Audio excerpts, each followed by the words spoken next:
ओम नमो भगवते वासुदेवाय। ओम नमो भगवते वासुदेवाय। ओम नमो भगवते वासुदेवाय। ओम अज्ञानतिमिरान्धस्य ज्ञानाञ्जना शलाकया चक्षुरुन्मिलितं येन तस्मै श्रीगुरुवे नमः। হরে কৃষ্ণ।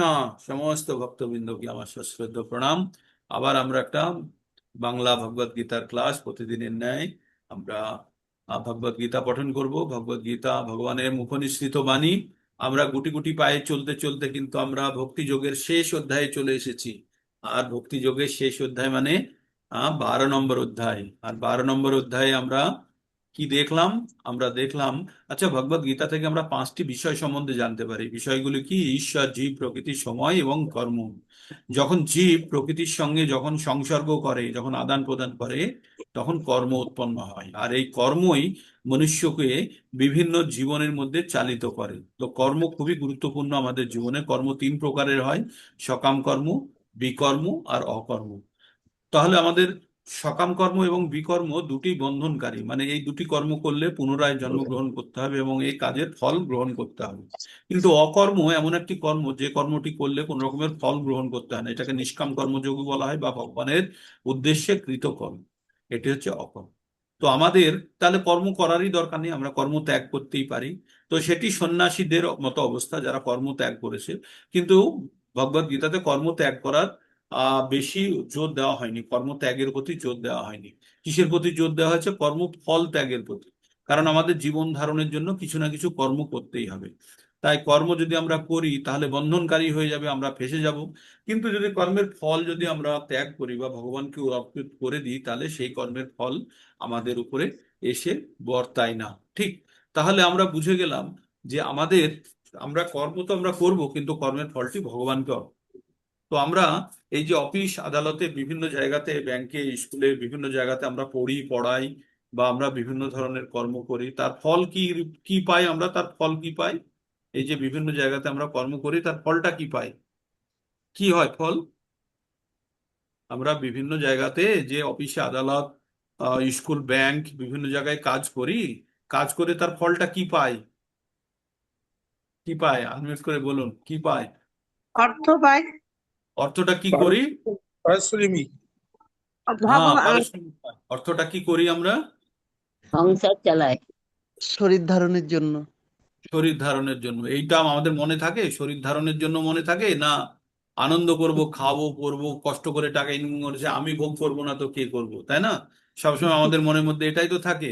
তো এই ভাবনা চিন্তার মধ্যে যতক্ষণ থাকবো ততক্ষণ আমরা আটকে গেলাম কিসে? বন্ধনে। কিন্তু যখনই আমি যে ভাববো যে এই যে অর্থ উপার্জন করছি, এই অর্থের মাধ্যমে আমার জীবন ধারণ করে আমি ভগবানের সেবা দেওয়ার যোগ্যতা নিয়ে থাকতে পারবো। যদি শরীরটা না থাকে তাহলে আমরা ভগবানের সেবা দিতে পারবো। তো আমাদের জীবনের উদ্দেশ্য কি? জীবনের উদ্দেশ্য হচ্ছে ভগবানের সেবা করা। তার জন্য জীবন ধারণের জন্য যে অর্থের প্রয়োজন, আপনার কাছে মনে করুন বাড়িতে টাকা আছে প্রচুর, আপনি কি 100 কেজি চাল এনে প্রতিদিন রান্না করেন? বলুন, করেন না তো? করেন? করেন না। কেন করেন না? আপনার কাছে তো টাকা আছে। আপনি তো 100 কেজি চাল এনে রান্না করে ফেলে দিতে পারেন, পারেন তো? কিন্তু করেন না কেন? আপনার যতটুকু প্রয়োজন ততটুকুই রান্না করেন, ভাবেন নষ্ট হবে, তাই না? তো তাহলে আমরা যেটা ইনকাম করি বা উপার্জন করি, সেটা কতখানি আমাদের প্রয়োজনে লাগবে? কতখানি প্রয়োজনে লাগবে? যতখানি লাগবে ততখানি উপার্জন করা ভালো না? তার বেশিটা তো নষ্ট হবে। কখন নষ্ট হবে বুঝবো? নষ্টটা কখন বুঝবো?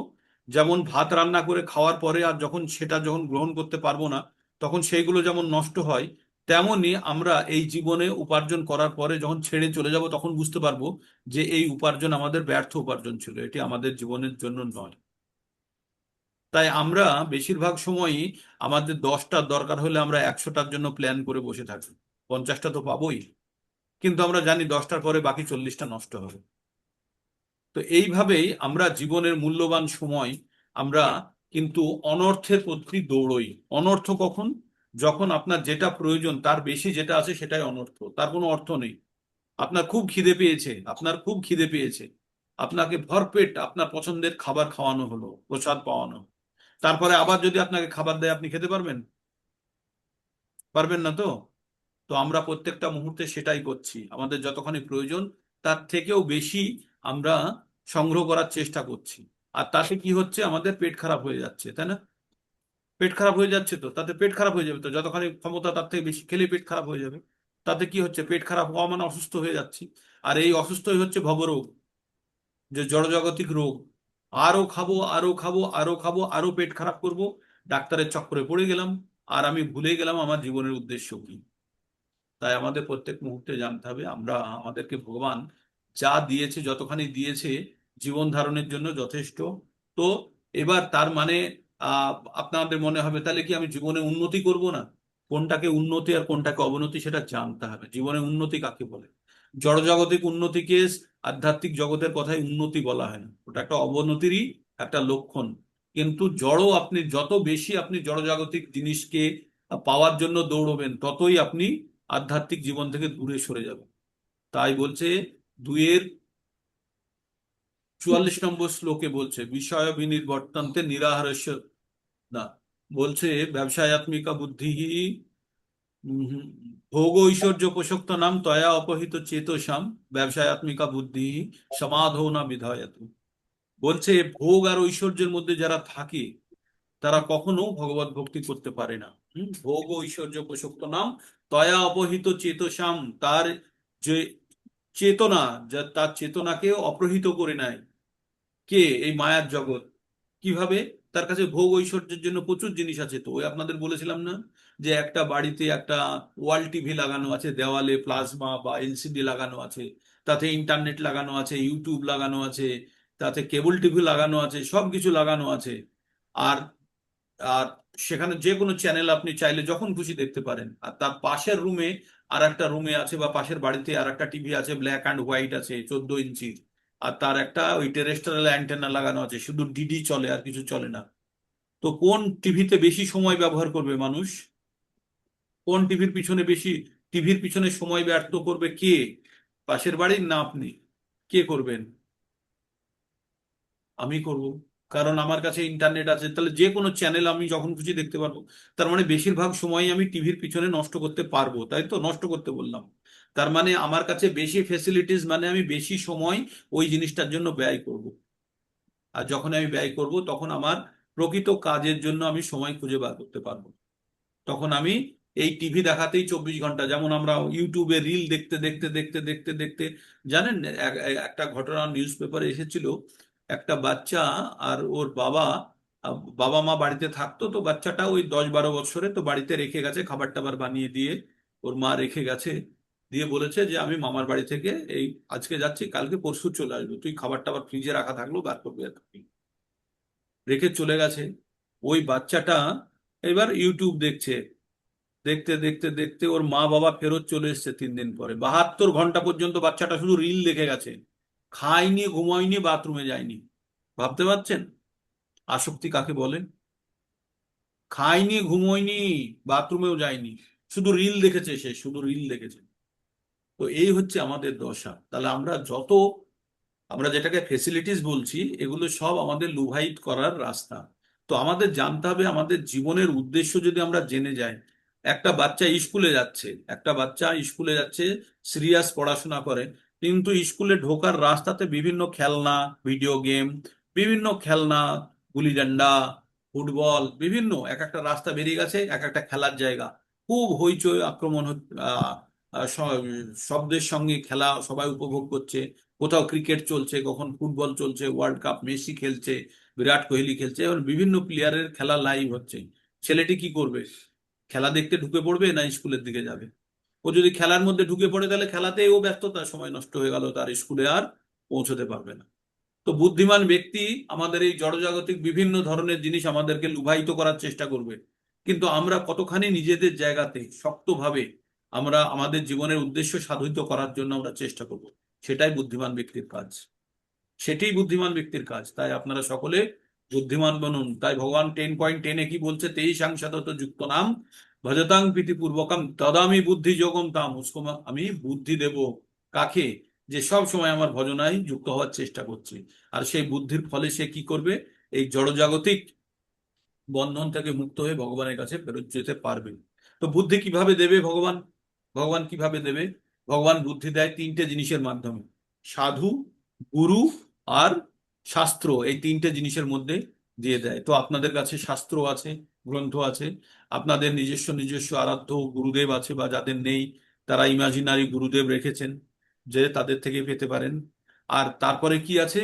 তারপরে আছে সাধু, যারা, যাদেরকে দেখলেই ভগবানের কথা মনে হয়, সাধু, যারা সবসময় ভগবানের কথাই বলে, সেরকম লোকও পাবেন। তো তাহলে এই সমস্ত তিনটে জায়গা থেকে আপনারা এই ভগবত জ্ঞান প্রাপ্ত করতে পারেন। ভগবান ভাববেন না যে ভগবান বিগ্রহের মধ্যে থেকে নরসিংহদেবের মতো আপনার সামনে এসে জ্ঞান দিয়ে দেবে। এইভাবেই ওইভাবে জ্ঞান ভগবান, আমাদের প্রহ্লাদের মতো এরকম ভক্তি নেই যে আমরা যেখানে চাইবো নরসিংহদেবের মতো ভগবানকে আবির্ভূত করাবো, তাই না? তো আমাদের যতখানি আছে সেইটা দিয়েও যদি আমরা চেষ্টা করি, তাহলেও সাধুগুরু আর শাস্ত্র দ্বারা ভগবান আমাদেরকে এই জ্ঞান দিয়ে থাকেন। ঠিক আছে? তো আপনারা যদি এই জ্ঞান পাচ্ছেন, তাহলে এই গ্রন্থ থেকে পাচ্ছেন, ভগবদ গীতা থেকে। এই ভগবদ গীতা প্রাপ্ত করতে হলে আগে লোককে পাগল হয়ে যেতে হতো, কোথায় থেকে কোথায় যাবে আহ পাওয়াই যেত না। কিন্তু আপনাদের প্রত্যেকের কাছে ভগবদ গীতা রেডিমেড হাতের কাছে, শুধু একটু কষ্ট করে পড়তে হবে। ব্যাখ্যা করে দিয়েছেন আচার্যরা। আমিও কুরিয়ার বয়ের মতো আমিও চেষ্টা করছি আপনাদের কাছে সেই ব্যাখ্যা একটু পৌঁছে দিতে। তো আপনাদের সকলকে একটু সতর্কতার সঙ্গে ভাবতে হবে আমাদের জীবনের পরম উদ্দেশ্য। আর এই ভাবনায় যখন স্থিত হবেন, তখন আপনারা সঠিক দিকে যেতে পারবেন। আমরা 12 নম্বর অধ্যায়ে যখন প্রবেশ করলাম, 12 নম্বর অধ্যায়ের আগে 11-55-তে ভগবান কি বললেন? মৎ কর্ম কিত মৎ পরমো মদ ভক্ত সঙ্গ বর্জিত নিরাবৈর সর্বভূতেষু যশা মামেতি পাণ্ডব। বলছে, হে অর্জুন, পাণ্ডব, অর্জুন, যে আমার জন্য কাজ করে, যে আমারকে জীবনের পরম লক্ষ্য বানিয়েছে, লক্ষ্য বানিয়েছে, যে আমার ভক্ত হয়, যে সকলের প্রতি সমভাবা সম্পন্ন, যে যে সকলের প্রতি সমভাবা সম্পন্ন, যে সঙ্গবর্জিত মানে ভৌতিক সঙ্গ ত্যাগ করছে, সে আমার কাছে আসবেই। তো এইভাবে বলার পরে এই কথাগুলিকে এইবার এই 12 নম্বর অধ্যায়ে বিশ্লেষণ করা হচ্ছে। 12 নম্বর অধ্যায়ে 20টি শ্লোক আছে, খুব ছোট চ্যাপ্টার। এর মধ্যে আমরা 7টা শ্লোক পড়ে ফেলেছি। তো প্রথমেই অর্জুন কি জিজ্ঞেস করলো ভগবানকে? ভগবানকে জিজ্ঞেস করলো, ভগবান কে ভালো যোগী, যে তোমার সাকার রূপের যে অর্চনা করে সে, না যে তোমার নিরাকার রূপের আহ আরাধনা করে সে? কে ভালো যোগী? তো ভগবান কি বললেন? বলল যে দুজনেই ভালো, দুজনেই ভালো, তবে যে সাকার রূপে আমার পুজো করে সে শ্রেষ্ঠ। মানে দুজনেই ভালো, কিন্তু দুজনের মধ্যে বেশি ভালো হচ্ছে যে আমার সাকার রূপে ইয়ে করে। তবে যে নিরাকার করে সে কিন্তু আমাকে কখনো হারায় না, সেও আমাকে প্রাপ্ত করতে পারে। তার জন্য কন্ডিশন কি? নিরাকারে যারা করে তাদের ইন্দ্রিয় সংযম হতে হবে, প্রত্যেকের প্রতি সমভাবা সম্পন্ন হতে হবে, আর অন্যের কল্যাণের জন্য রত থাকে থেকে অচিন্ত, অবিচল, ধ্রুব, হ্যাঁ, মানে সর্ব জায়গায় ব্যাপ্ত এরকম ঈশ্বরের যে চিন্তায় মগ্ন থাকে, সেও ভগবানকে পাবে। তো এখান থেকে শ্লোকগুলো ফটাফট পড়ে চলে যাব 7 পর্যন্ত, তারপর থেকে 8 থেকে 12-13 পর্যন্ত যতগুলো হয় পড়বো। হুম। অর্জুন উবাচ, এবং শতত যুক্তা যে ভক্তাস্ত্বাং পর্যুপাসতে, কে চাপ্য অক্ষরম ব্যক্তম তেষাং কে ভবয়িত্তমা। তো ভগবান বললেন, অর্জুন জিজ্ঞেস করলেন, এভাবে নিরন্তর ভগবত ভক্তিযুক্ত হয়ে সমস্ত ভক্তরা যথাভাবে তোমার আরাধনা করেন, তারা ইন্দ্রিয়াতীত অব্যক্ত ব্রহ্মের উপাসনা করেন। এদের মধ্যে কারা শ্রেষ্ঠ যোগী? কে? যে আপনার নিরাকারের যে আরাধনা করে সে শ্রেষ্ঠ, না যে সাকারের আরাধনা করে সে শ্রেষ্ঠ? তো ভগবান কি বলছেন? উম, অর্জুন, শ্রী ভগবান উবাচ, ময়্যাবেশ্য মনো যে মাং নিত্য যুক্ত পাশাতে শ্রদ্ধয়া পরয়া পেতাস্তে মে যুক্ত তমো মতা। ভগবান বললেন, যারা তাদের মনকে আমার সবিশেষ রূপ মানে আকার বিশিষ্ট রূপে নিবিষ্ট করে অপ্রাকৃত শ্রদ্ধা সহকারে আমার নিরন্তর উপাসনা করে, আমার মতে সেই শ্রেষ্ঠ যোগী। তারপরে ভগবান কি বললেন? তে তক যে তক্ষর অক্ষরম নির্দেশম অব্যক্তম পর্যপাসতে সর্বত্র গম চিন্তম চ কুটস্থ চলম ধ্রুবম সন্নিয়মেন্দ্রিয়গ্রামম সর্বত্র সমবুদ্ধয়া তে প্রাপ্নুবন্তি মামেব সর্বভূত হিতে রতাঃ। তো ভগবান বললেন, এবার নিরাকারদের সম্বন্ধে বলছে, ভগবান বলছে যারা সমস্ত ইন্দ্রিয় সংযত করে সকলের প্রতি সমভাব সম্পন্ন এবং সর্বভূতের কল্যাণে, এই তিনটে পয়েন্ট মনে রাখবেন, যে ইন্দ্রিয় সংযম করেছে, প্রত্যেকের প্রতি সমভাবা সম্পন্ন, কারোর প্রতি বৈরী ভাব নেই, আর 3 নম্বর হচ্ছে প্রত্যেকের কল্যাণে রত। এই রকম যারা এই রকম হয়ে যারা ভগবানের অক্ষর, অনির্বাচনীয়, অব্যক্ত, সর্বব্যাপী, অচিন্ত, অপরিবর্তনশীল, অচল, ধ্রুব, নির্বিশেষ স্বরূপকে উপাসনা করে, তারা অবশ্যই ভগবানকে প্রাপ্ত করে। তাহলে ভগবানকে প্রাপ্ত করার জন্য, নিরাকার ব্রহ্মকে পাওয়ার জন্য কন্ডিশন কি? এক হচ্ছে ইন্দ্রিয় সংযম, 2 নম্বর হচ্ছে প্রত্যেকের প্রতি সমভাবা সম্পন্ন, কারোর প্রতি কোনো শত্রু ভাব যেন না থাকে, আর 3 নম্বর হচ্ছে প্রত্যেকের কল্যাণে রত থাকবে, প্রত্যেকটা জীবের উপকারের জন্য চেষ্টা করবে। হ্যাঁ, তবেই তারা ভগবানকে প্রাপ্ত করবে, যারা নিরাকার ব্রহ্মের পুজো করে। এবার নিরাকার ব্রহ্মের পুজো করলে কি হয়?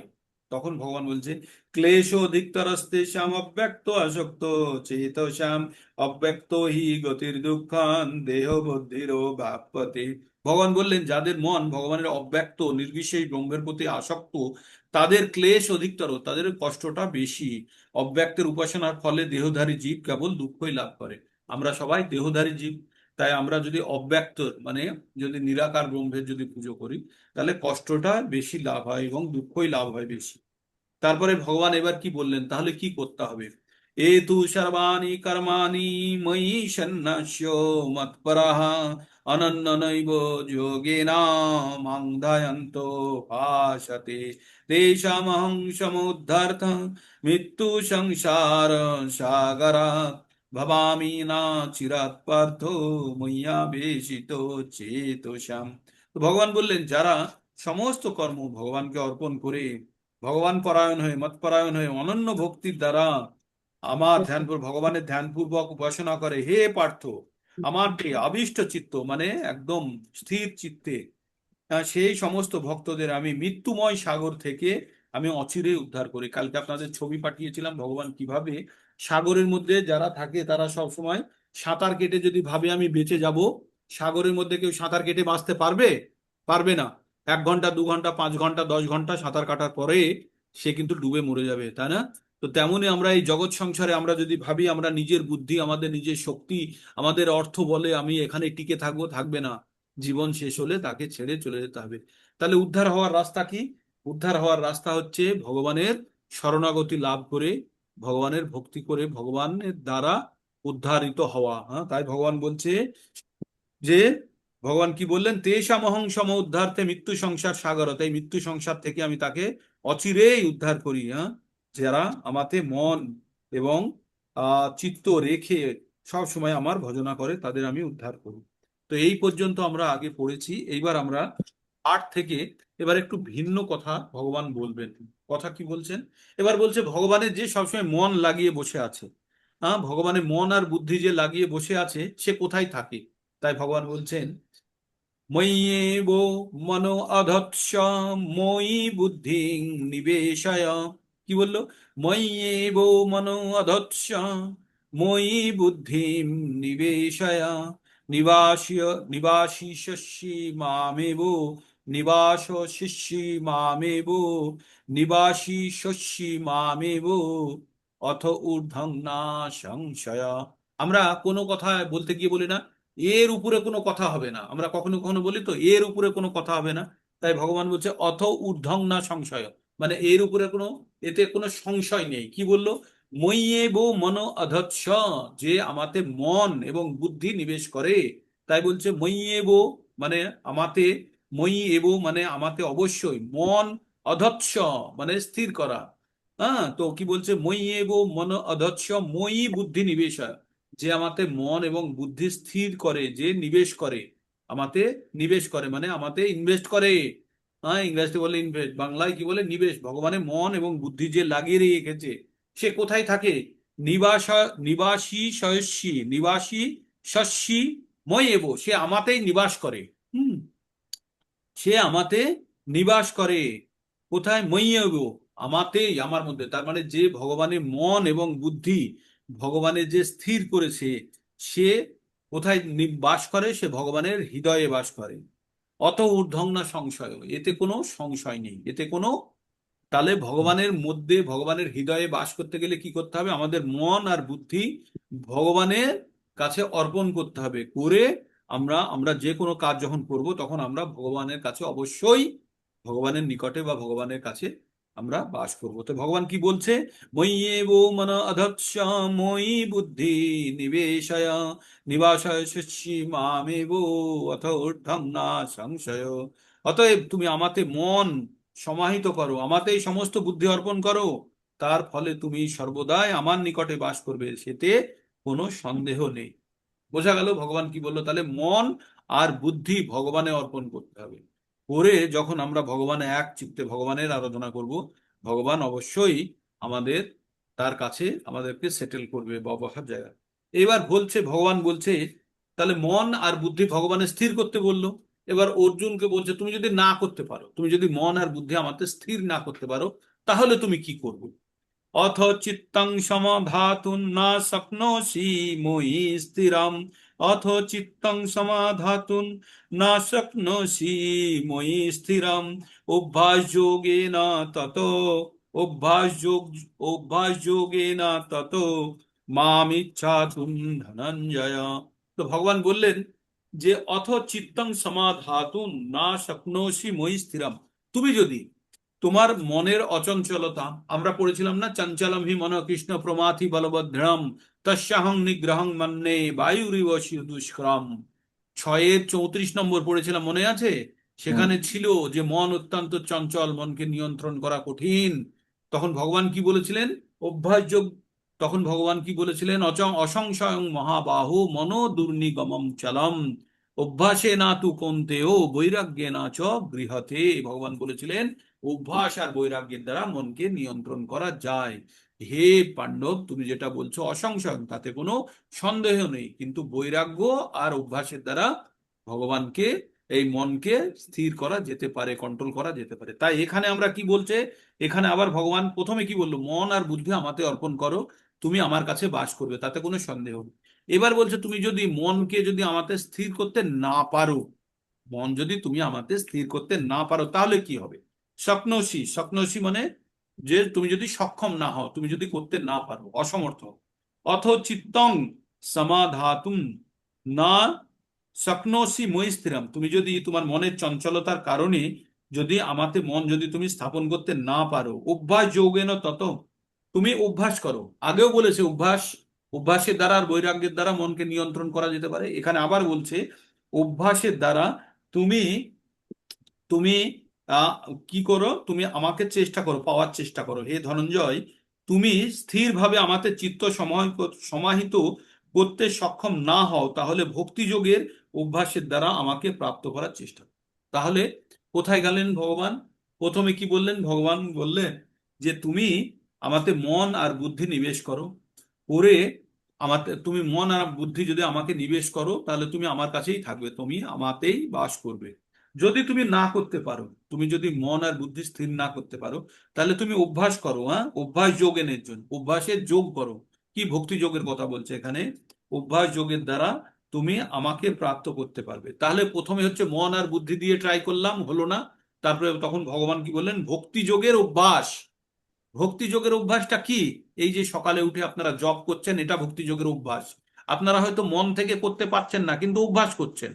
একটা বাচ্চা যখন ফুটবল খেলার মাঠে দৌড়তে চায় না, কিন্তু কোচ ওর পিছনে তাড়া করে, এই দৌড়ো দৌড়ো, তার ইচ্ছে নেই আর, বলছে পাচ্ছি না, ভালো লাগছে না, না তুই দৌড়ো, জবরদস্তি।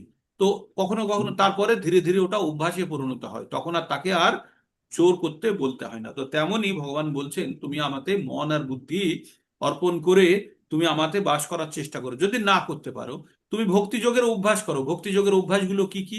সকালে উঠে ভগবানের জপ করা, মঙ্গলারতি করা, 16 মালা জপ করা, এগুলো হচ্ছে অভ্যাস যোগের অনুশীলন। তাহলে এই অনুশীলন যখন আমরা করব, তখন ধীরে ধীরে এই অনুশীলন থেকে আমাদের অভ্যাসে পরিণত হবে। আপনাদের যে 32টা শ্লোক দেওয়া হয়েছে, প্রতিদিন আপনাদেরকে আমি 21 দিন পড়তে বলেছি। এই 21 দিন যখন আপনারা অনুশীলন করবেন, এটা আপনার অভ্যাসে পরিণত হবে।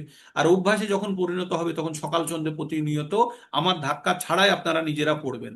আর যখনই পড়বেন, তখন কি হবে, ওর মধ্যে যে জ্ঞান আছে সেই জ্ঞানটি আপনাদের মধ্যে সমাহিত হবে। তাই ভগবান এখানে বললেন, অথ চিত্তং সমাধাতং না স্বপ্নসি মই স্থিরম অভ্যাস যোগেন তত মাম উচ্ছান্তুম ধনঞ্জয়।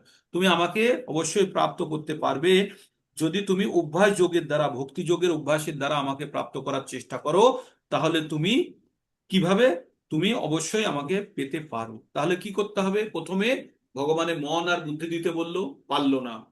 ভগবান কি বললেন? আর একটা অল্টারনেটিভ দিয়ে দিল, কি? তুমি ভক্তি যোগের অভ্যাস করো, করে আমাকে পেতে তুমি ইচ্ছা প্রকাশ করো। ঠিক আছে, তাহলেও তুমি আমাকে পাবে। এবার তারপরেরটাতে বলছে, তুমি যদি সেটাও না করতে পারো, ভগবান বলছে অভ্যাস যোগের যদি অভ্যাসও যদি না করতে পারো, তখন কি বলছে? অভ্যাসে অভ্যাস অভ্যাসেऽপি অসমর্থ অসীমৎ কর্ম। আচ্ছা, অভ্যাসেঅপি অসমর্থসি মৎকর্ম পরমো ভব মদার্থমপি কর্মাণি কুর্বন সিদ্ধিম বাপ্স্যসি। ভগবান কি বললেন?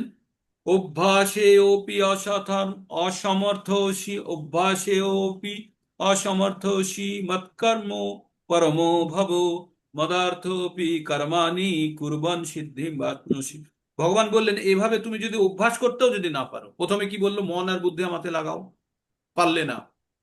বললো তাহলে তুমি এক কাজ করো, তুমি ভক্তিযোগের অভ্যাস করো, সেটাও পারলে না। তখন ভগবান কি বললে? এটাও যদি না করতে পারো, তাহলে তুমি আমার জন্য কাজ করো। ওই যে 11:55 কি বলেছিল? মৎ কর্ম কি বলেছিল, মনে আছে? 5টি পয়েন্ট বলেছিল। মৎকর্মচিৎ মৎ কর্ম মৎকর্ম কিৎ মৎ পরম মৎ ভক্ত সঙ্গ বর্জিত নিরাবৈর সর্বভূতেষু প্রকৃতি যশামামি। যশমামেতি পাণ্ডব। তো ওই যে মৎ কর্মকৃত বলেছিল, এই মৎ কর্মকৃতটা এখন বলছে কি বলছে? তুমি আমাতে মন আর বুদ্ধি নিবেশ করো। প্রথমটা পারলাম না। 2 নম্বর তাহলে কি বললো? তুমি ভক্তি যোগের অভ্যাস করো, পারলাম না। তখন ভগবান কি বলছে? ভক্তি যোগের অভ্যাসও যদি তুমি করতে অসমর্থ হও, তাহলে তুমি আমার প্রতি কর্মপরায়ণ হও। মানে কি ব্যাপারটা এবার বুঝুন, বোঝার চেষ্টা করুন। আমাকে ভগবান বললো তুমি ভক্তি করো, আমি ভক্তি করতে পারছি না। তখন ভগবান কি বললো? তোর কি করতে ভালো লাগে? তখন ভগবান বললো তুই অভ্যাস করার চেষ্টা কর। অভ্যাস করার চেষ্টা করলাম, তাতেও হলো না। তখন আমি বললাম, ভগবান আমার স্কুলে পড়াতে ভালো লাগে। বলছে যা পড়া, পড়িয়ে যে কাজ করে যে টাকা পাবি আমাকে দে। মানে বোঝা গেল মৎ কর্মকৃত মানে? মৎ কর্মকৃত মানে হচ্ছে তুই যদি ডাইরেক্টলি আমার সেবা করতে না পারিস, ইনডাইরেক্টলি কর। প্রথমে তুই মন আর বুদ্ধি লাগাতে পারলি না। তারপরে তুই ভক্তিযোগের দ্বারা অভ্যাস অনুশীলন কর, অনুশীলনও করতে পারলি না। তোর যেটা ভালো লাগছে সেটাই তুই কর, করে এবার তার ফল আমাকে দে। তাই আমাদের সমাজ যখন ব্রাহ্মণ ক্ষত্রিয় বৈশ্য শূদ্রতে ভাগ ছিল, যখন সমাজকে এইভাবে বিভক্তিকরণ করা হয়েছিল বুদ্ধিমত্তার দিক থেকে, ভগবত ভক্তি করার জন্য বুদ্ধি লাগে, তাই ব্রাহ্মণ শ্রেণীর কাছে এটি নিহিত ছিল, কারণ তাদের কাছে বুদ্ধি বেশি। তাই না? বুদ্ধি সেই অনুযায়ী তো ক্যাটাগরাইজেশন হয়েছে, জন্ম অনুযায়ী তো নয়। তাহলে যাদের বুদ্ধি বেশি তারা ব্রাহ্মণ শ্রেণীতে।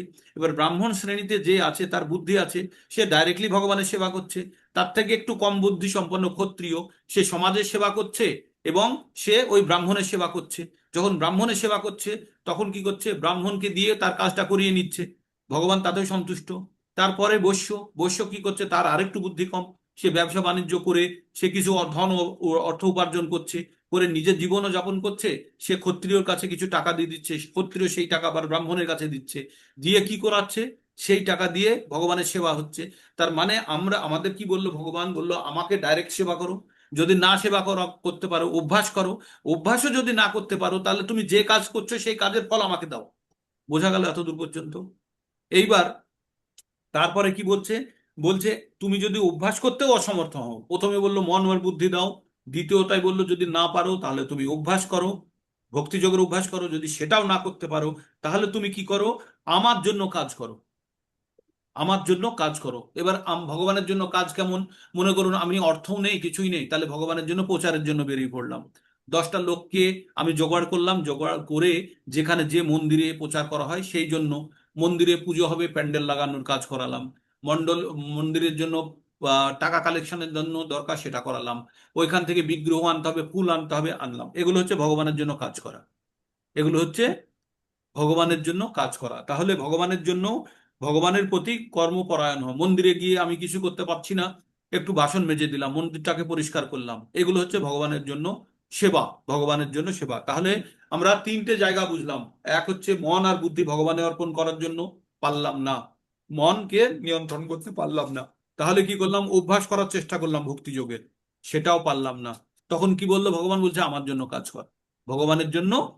তখন আমাকে বললো ভগবানের জন্য কাজ কর। ভগবানের জন্য কি কাজ? প্যান্ডেল লাগা, বাইরের কাজ কর। তুই যদি ভিতরে কাজ করতে না পারিস, বাইরের কাজ কর।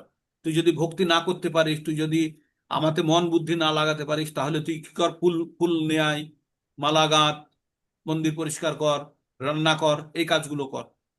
যদি এটাও যদি না করতে পারো, এবার পরেরটাই বলছে ভগবান, কি বলছে? এটা এবার বলছে, বলছে অথ এতৎ অপি আসক্তসি, অথৈতদ পশ্য শক্তসি, কর্তুম মদো যোগাম আশ্রিতঃ, সর্বকর্ম ফলত্যাগং তত কুরু যতাত্মবান। ভগবান বললেন এবার, আর যদি তুমি তাও করতে না পারো, কি করতে পারলো না? প্রথমে মন আর বুদ্ধি ভগবানে লাগাতে পারলো না। আমি কেন বারবার বলছি, আপনাদের সিকোয়েন্সটা মনে রাখতে হবে। প্রথমে হচ্ছে মন আর বুদ্ধি ভগবানকে অর্পণ করা, পারলো না। ভক্তি যোগের অনুশীলন করো, সেটাও পারলো না। 3 নম্বর বললো ভগবানের জন্য কাজ করো, সেটাও পারলো না। এইবার ভগবান বলছে যদি তাও করতে না পারো, তবে কি আমাতে সমস্ত কর্ম অর্পণ করে সংযত চিত্তে কর্মফল ত্যাগ করো। এইবার তাহলে বললো তুই যত টাকা ইনকাম করছিস, টাকা ইনকাম করার তোর ইচ্ছা তো বেশি, যা কর, এনে আমার কাছে ঢাল। বোঝা গেল? তার মানে আলটিমেটলি আমরা যে কোনো কাজ করছি, সেটি যদি ভগবানের উদ্দেশ্য পর্যন্ত যদি না হয়, তাহলে কিন্তু আমরা, তাহলে কিন্তু আমাদের জীবনের উদ্দেশ্য সাধিত হলো না। তাই ভগবান আলাদা আলাদা রাস্তা বললো। ডাইরেক্টলি আমার সেবা করো, ইনডাইরেক্টলি সেবা করো, অভ্যাস করে সেবা করো। ইনডাইরেক্টলি আমার ডাইরেক্ট সেবা না করে ইনডাইরেক্টলি করো। তাও যদি না করতে পারো, তাহলে তুমি অর্থ দিয়ে বা তোমার যে সামর্থ্য আছে সেই সামর্থ্য দিয়ে, অর্থাৎ সমস্ত কর্মফল ভগবানে অর্পণ করো। যদি তাও না হয়, এবার 5 নম্বর। আচ্ছা, এবার এবার কি বলছে? এবার তাও যদি না করতে পারো, তাহলে কি বলছে? বলছে প্রথমে ভগবান কি বললো? মন আর বুদ্ধি লাগাও। দ্বিতীয়তে কি বললো? অভ্যাসের দ্বারা তুমি আমাকে প্রাপ্ত করা, অভ্যাস যোগের দ্বারা, ভক্তি যোগের অভ্যাসের দ্বারা প্রাপ্ত করার চেষ্টা করো। 3 নম্বর বললো যদি তা না করতে পারো, তাহলে তুমি আমার জন্য কর্ম করো, মৎ কর্ম কি। যদি তাও না করতে পারো, 4র্থ নম্বর কি বললো? তুমি যে কর্ম করছো সেই কর্মের ফল আমাকে অর্পণ করো। এবার বলছে তাও যদি না করতে পারো, তাহলে ভগবান কি বলছেন? শ্রেয় হি জ্ঞানম অভ্যাসাজ, জ্ঞানম, শ্রেয় হি জ্ঞানম অভ্যাসাৎ, জ্ঞানাৎ ধ্যানম বিশেষতে, ধ্যানাৎ কর্ম ফলোত্যাগাস, জ্ঞানাৎ কর্ম ফলোত্যাগস, ফলোত্যাগস, ত্যাগস শান্তিম অনন্তরম। তো বলছে এই প্রকার অভ্যাস করতে যদি সক্ষম না হও, তাহলে জ্ঞানের অনুশীলন করো। শেষে কি বলছে? জ্ঞানের অনুশীলন করো। তাহলে কি বললো? শ্রেয় হি জ্ঞানম অভ্যাসাৎ, জ্ঞানাৎ ধ্যানম বিশেষতে, ধ্যানাৎ কর্ম ফলোত্যাগস, ত্যাগৎ শান্তিম, ত্যাগৎ শান্তিম অনন্তরম। তো ভগবান বললেন তুমি যদি এই অভ্যাস করতে অসমর্থ হও, তাহলে জ্ঞানের অনুশীলন করো। জ্ঞান থেকে অবশ্যই ধ্যান শ্রেষ্ঠ, ধ্যান থেকে কর্মফল ত্যাগ শ্রেষ্ঠ, কেননা এই প্রকার কর্মফল ত্যাগে শান্তি লাভ হয়। তাহলে আমরা 5টি জিনিস সম্বন্ধে আমরা বুঝলাম। 5টা জিনিসের আমি সিকোয়েন্সটা বলে দিচ্ছি, শুনুন। প্রথমে কি বললো ভগবান? আমাতে মন আর বুদ্ধি লাগাও। আমি 20 বার বলে ফেললাম এই পর্যন্ত। আমাতে মন আর বুদ্ধি লাগাও, আমাতে তুমি বাস করো। যদি না করতে পারো, তাহলে তুমি ভক্তি যোগের অনুশীলন করো। বললো সেটাও পাচ্ছি না। ভগবান তখন বলল তুমি কি করো? আমার জন্য কর্ম করো, এক্সটার্নাল ইনডাইরেক্টলি কর্ম করো, সেটাও পাচ্ছি না। 4 নম্বর তুমি কর্মফল আমাতে অর্পণ করো, তুমি যা টাকা পয়সা ইনকাম করছো আমাতে বললো, তাও পাচ্ছি না। তখন ভগবান বললেন যে তাহলে তুমি এক কাজ করো, জ্ঞান যোগের অনুশীলন করো। মানে সে পুলিশের পিঠ চুলকে দেওয়া মতো অবস্থা। 10 টাকা দে, 20 টাকা দে, 3 টাকা দে, 2 টাকা দে, বলছে তাও নে, দুটো বিড়ি দে, তাও নে, বলে পিঠ চুলকে দে, মানে কিছু না কিছু নিতেই হবে। তাই ভগবান শেষে কি বললেন? ভগবান বললেন যে তাহলে তুমি এক কাজ করো, তুমি যদি তাও না করতে পারো, তাহলে জ্ঞান যোগের অনুশীলন করো। তাই বললেন তুমি এই প্রকার অভ্যাস করতে না সামর্থ্য হলেও তুমি জ্ঞানের অনুশীলন করো। জ্ঞান অবশ্যই ধ্যান থেকে শ্রেষ্ঠ, আর ধ্যান থেকে কর্মফল ত্যাগ শ্রেষ্ঠ, কেননা এই প্রকার কর্মফল ত্যাগে শান্তি লাভ হয়। আমাদের যত অশান্তির মূল কারণ হচ্ছে র্যাট রেস বা ইঁদুর দৌড়। প্রত্যেকটা মুহূর্তের আমাদের এই চাই, ওই চাই, এই চাই, ওই চাই, এই চাই। 1 মিনিট। कुछ पे एब्सेंट है तो ग्राफ का वाचक कर दीजिए माता जी। धन्यवाद सेवा देने के लिए। তো এই পাঁচটির উপরে একদিনের লেকচার হবে আপনাদের। এই পাঁচটা সিকোয়েন্স মনে রাখেন, আমি আবার বলে দিচ্ছি, এটা বারবার শুনবেন। ভগবান বললেন আমাতে মন আর বুদ্ধি নিবেশ করো, ওকে? হলো না, বুদ্ধি নিবেশ করতে পারলো না। বললো তাহলে তুমি ভক্তি যোগের অনুশীলন করো। কি করো? ভক্তি যোগের অনুশীলন করো। সেটাও হলো না। তো বললো তুই ভক্তি করতে পারবি না, তো চল তুই বাইরের কাজ, প্যান্ডেল লাগা, তুই ফুল নিয়ে আয়, তুই চাঁদা কালেকশন কর, এইসব কাজ কর। বললো সেটাও করতে পারছি না। তো বললো তুই কোথায় কাজ করিস? অফিসে কাজ করিস, অফিসের কর্মফল আমাকে ত্যাগ কর, আমাকে দে। সেটাও দিতে পারছি না। তখন ভগবান শেষে কি বললো? তাহলে তুই এক কাজ কর, তুই ভক্তি জ্ঞান যোগের অনুশীলন কর। তো এইভাবে পাঁচটা আমাদের স্তরের বলেছে। তার মানে জ্ঞান যোগের অনুশীলন করা কি সব থেকে ভালো হলো না কি হলো? হুম, সব থেকে ভালো হলো কি বললো?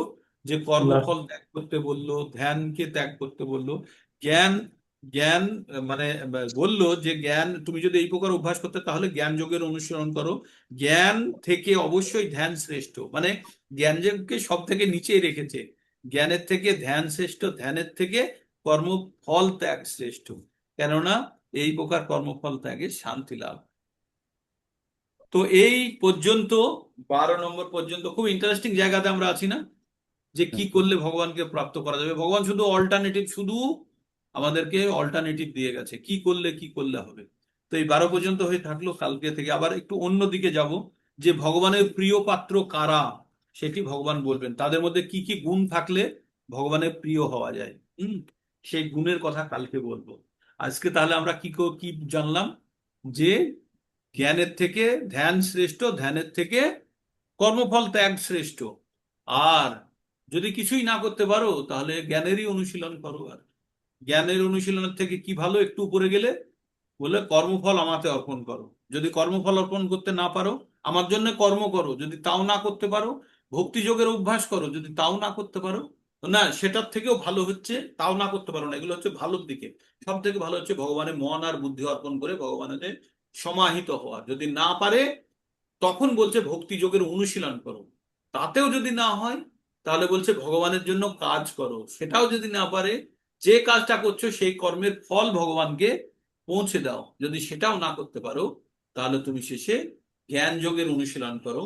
জ্ঞান যোগের থেকে ধ্যান যোগ শ্রেষ্ঠ, ধ্যান যোগের থেকে কর্মফল ত্যাগ শ্রেষ্ঠ, কারণ এগুলোর থেকে শান্তি পাওয়া যায়। এতদূর পর্যন্ত বোঝা গেল না? গেল না বলুন এবার আমার, বোঝা গেল না? গেল না? আমি 20-25 বার বলেছি সিকোয়েন্সটা। 20-25 পরিষ্কার বোঝা গেল, একদম পরিষ্কার বোঝা গেছে, জলের মতো হয়েছে তো? একদম। তো তাহলে আজকেরটা পরিষ্কার বোঝা গেল। ইয়েস, তাহলে আমাদের আজকেরটা জানতে হবে একদম আমরা পরিষ্কার আমাদের কোন পর্যায়ে আমরা রেখেছি। ব্রাহ্মণ শ্রেণীতে রেখেছি, ক্ষত্রিয়তে রেখেছি, বৈশ্যতে রেখেছি, না শূদ্রতে রেখেছি? কোথায় রেখেছি আমরা? তাহলে আমাদেরকে দেখুন আপনারা কোথায় রেখেছেন। ভগবানে মন আর বুদ্ধি নিবেশ করতে পারলে ব্রাহ্মণ, যদি না পারেন ভক্তি যোগের অনুশীলন করলে ক্ষত্রিয়, যদি না হয় ভগবানের জন্য কর্ম করতে হবে, সেটা হচ্ছে বৈশ্য, যদি তাও না করতে পারেন, তাহলে যা ইনকাম করছেন ভগবানের কাছে জমা করে দিন, সেটা হচ্ছে শূদ্র। তো বলুন এবার কোন জায়গায় আপনি থাকতে চান? আর যদি তাও না করতে পারেন, তাহলে থাকতে যান চাই তো সব ব্রাহ্মণে, থেকে কিন্তু ব্রাহ্মণ শ্রেণীতে। তাহলে ভগবানের মন আর বুদ্ধি অর্পণ করতে হবে, মানে ভক্তিরও উচ্চ স্তরে পৌঁছতে হবে। আগে ভক্তি করে একদম নিজেকে পরিপাটি করে ভগবানের সঙ্গে কানেক্টিভিটি যখন শুরু হয়ে যাবে, ব্রহ্মভূত অবস্থা হয়ে যাবে। ব্রহ্মভূত প্রসন্নাত্মা না শোচতি না কাঙ্ক্ষতি সমসর্বস্যু ভূতেষু মদ্ভক্তি লভতে পরম। পরম ভক্তি লাভ করার জন্য ব্রহ্মভূত অবস্থায় পৌঁছতে হবে। 3টে গুণের ঊর্ধ্বে চলে গিয়ে তখন ব্রহ্মভূত অবস্থা, তখন আর কোনো জিনিসের জন্য আকাঙ্ক্ষাও নেই, কোনো জিনিসের জন্য সুখ দুঃখ কোনো কিচ্ছু নেই, তখনই ব্রহ্মভূত অবস্থায় যেতে পারে। কত সুন্দরভাবে এত সাইন্টিফিক্যালি ভগবত গীতা বানানো আছে। শুধু বুদ্ধি দিয়ে আমাদের একটু সময় দিয়ে এটাকে শ্রবণ করতে হবে। পড়তেও হবে না, শ্রবণই করুন, একটু কষ্ট করে শ্রবণ করুন। পুরো সায়েন্স, পুরো বিজ্ঞান একদম। বিজ্ঞান কাকে বলে? যে জ্ঞানের ব্যবহারিক প্রয়োগ আছে, এর সম্পূর্ণ ব্যবহারিক প্রয়োগ আছে। এত নিখুঁত ভাবে কেউ লিখতে পারে ভগবান ছাড়া? আপনি ভাবুন তো, একটা মানুষের দ্বারা এইভাবে এত নিখুঁত ভাবে 5000 বছর আগে যদি বেদ অভ্যাস লিখে থাকে, এত নিখুঁত ভাবে পর্যায়ক্রমে লেখা সম্ভব? শুধু ভগবানের মুখনিসৃত বাণী তাই সম্ভব, একদম পারফেক্ট পিওর। তো আমরা অনেক ভাগ্যবান, বুঝলেন, অনেক ভাগ্যবান। আপনারা ভাবতে পারছেন না কতখানি ভাগ্যবান আপনারা।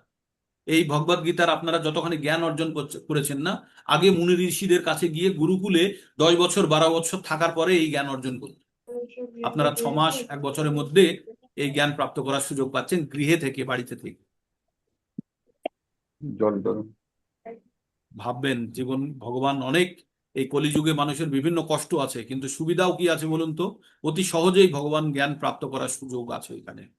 YouTube, WhatsApp, zoom, online system, এগুলো কাজে লাগিয়ে আমরা আজকে, নাহলে সকলকে সবাই মন্দিরে গিয়ে এই ভগবত কথা শোনার সুযোগ পেতেন না? আমি গিয়ে আপনাদের বলতে পারতাম না? আপনারা প্রতিদিন আসতেন? কেউ আসতেন না তো। কিন্তু কে কোথায় পড়ে আছেন? কেউ ঝাড়গ্রামে আছেন, কেউ বোম্বেতে আছেন, কেউ কলকাতায় আছেন, কেউ বা অন্য ডিস্ট্রিক্টে আছেন, নর্থ বেঙ্গলে আছেন, বিভিন্ন জায়গা থেকে। সবাই তো এক মন্দিরে আমরা জড়ো হতে পারতাম না? পারতাম। তো এই না, কোনো সুবিধা আছে মতেই আমাদের করতে পারবে কলিযুগে। তারপরেও যদি আমরা ভগবত জ্ঞান অর্জন করে ভগবত ভক্তি না করতে পারি, এর থেকে দুঃখর কিছু আছে আর? বলুন, আর এর থেকে দুঃখের আর কিছু থাকবে না। তাই আপনারা একটু জেগে উঠুন, ভগবত ভক্তি করুন, আর ভগবানের কৃপা পান, আর জীবনের উদ্দেশ্যকে সাধিত করুন। কারো কোনো প্রশ্ন থাকলে বলতে পারেন, ক্যামেরা তবু অন করুন। শূদ্র পর্যন্ত তো হলো, হ্যাঁ, শূদ্র পর্যন্ত তো হলো, তারপরে হ্যাঁ, জ্ঞান অনুশীলন যে করলো তাকে কি বলবেন? সে শূদ্রেরও নিচে। তো এটা নিচে বলে বলছি না, বাট আমি এই পর্যন্ত বলছি যে এবার জ্ঞান যারা অনুশীলন করে, জ্ঞানের দ্বারা ভগবানকে পাওয়া যেতে পারে। ভগবান বলেছে না, জন্ম জ্ঞানের প্রকৃত ভগবানের জ্ঞান যদি কেউ অর্জন করে যায়, সেটাও কোনো জায়গাতেই থাকলো না, সেও ভগবানকে প্রাপ্ত করতে পারে। সে শূদ্রের নিচে অবশ্যই নয়, জ্ঞানীরা অবশ্যই উচ্চ কোটির ব্যক্তি, ঠিক আছে? তো যদি জ্ঞানের অ্যাকচুয়ালি জ্ঞানী যারা, তাদের যদি মায়া জ্ঞান অপহরণ করে নেয়, তারা শূদ্রের নিচে। যাদের জ্ঞান মায়া অপহরণ করে নিয়েছে, আমরা পড়েছিলাম না, চতুর্বিধা ভজন্তে মাম জনাসু কীর্তনার্জুন আর্ত জিজ্ঞাসু অর্থার্থী জ্ঞানী চ ভারতর্ষভ। তো এর মধ্যে জ্ঞানী শ্রেষ্ঠ বলেছে ভগবান। আর আরেক জায়গাতে বলছে, নামাং দুষ্কৃতিন মূঢ়া প্রপদন্তে নরাধমা মায়া অপহৃত জ্ঞানা আসুরিম ভাব মিশ্রিতা। যাদের জ্ঞান মায়া অপহরণ করেছে তারা শূদ্রের নিচে, কিন্তু যারা প্রকৃত জ্ঞান অর্জন করে রেখেছে তারা আবার ব্রাহ্মণ। হুম, ঠিক। তো জ্ঞান আপনার কাছে থাকলে ভালো, কিন্তু জ্ঞানের যদি অপব্যবহার হয়ে যায় তাহলে শূদ্রের নিচে, আর জ্ঞানের যদি প্রকৃত ব্যবহার হয়ে যায় তাহলে সে ব্রাহ্মণ। বোঝা গেল? তাই জ্ঞানের অনুশীলনের থেকে ভক্তির উপরেই বেশি জোর দেওয়া হয়েছে। হ্যাঁ, ঠিক। আর কারো কিছু প্রশ্ন, কোনো কিছু? ক্যামেরা অন করুন দেখি কারা কারা পারবেন। 33-34 জন হচ্ছিলেন আপনারা, ভালোই। তবে আমাদের ক্লাস শুরু হয়ে যাবে 18 দিনের ক্লাস। ভাবলাম পুরুষোত্তম মাস হচ্ছে 17 তারিখ থেকে শুরু, ঠিক আছে? একটা অসপিসিয়াস অনুষ্ঠান। তো শুক্রবার 17 তারিখ হচ্ছে সানডে বুঝি। তো সানডে থেকেই শুরু হবে। আমি ভেবেছিলাম কাল থেকে করব, সানডে থেকেই শুরু হবে। হ্যাঁ, পুরুষোত্তম মাস হচ্ছে 17 তারিখ, 17 তারিখ থেকেই শুরু করব। সন্ধ্যে 6টা থেকে চলবে। প্রথম দিন হয়তো একটু বেশি হবে, 7:30 পর্যন্ত হবে, তারপরে ছটা থেকে আমরা 7টা 15 পর্যন্ত ক্লাসটা করা হচ্ছে। এবার যারা যারা আহ এখনো প্রচার করেননি, তাদের কাছে এখনো 2-3 দিন সময় থাকলো, একটু কানেক্ট করে দিন। একটু আমার প্রতিও আপনারা একটু দয়া ভয়া দেখান, যাতে কিছু ভক্তকে জোগাড় করতে আমরা পারি। হুম, তাহলে কিছু কাজ হবে। আপনাদের ওই রাইট আপটা ছিল, ওইটাকে প্রিন্ট করে মন্দির টন্দিরে টাঙিয়ে দিন, আশেপাশের মন্দিরে, কৃষ্ণ মন্দিরে। হরে কৃষ্ণা, কিছু বলছেন কেউ?